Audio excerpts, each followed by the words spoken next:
So we've done our skill setup. We have created a skill, and all the physical configuration and the skill configuration is done.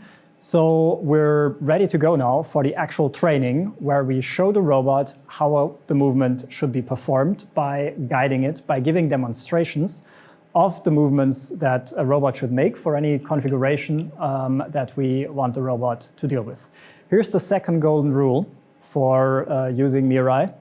You need to show all the variants that a skill is supposed to deal with during training. So if this would be different colors, we would, in training, actually have to use different colors of that thing.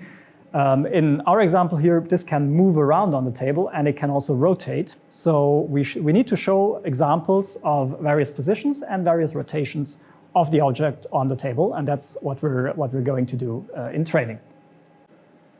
What we're doing when giving demonstrations to Mirai is we are showing examples of movements that we would want the robot to make in any given configuration, right? So if the piece looks like this, the good movement that the robot would make is this.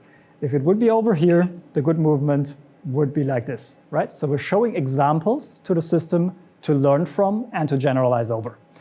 The idea is that we only show examples that, if they were made like this, would be perfect.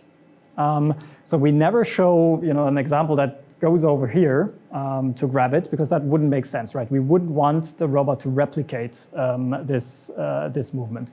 We do, however, show ways or trajectories that are implausible, because like this, the robot would probably never start from this position, but we nonetheless do show how to find back from such a position. The idea here is we never train the robot to go astray, but we show it how to find back if it did. So start some of the episodes, roughly half of them or so, from implausible positions around the target. This is important to give the neural networks that are driving Mirai a chance to have some data to work on and to generalize over the demonstrations you gave more easily.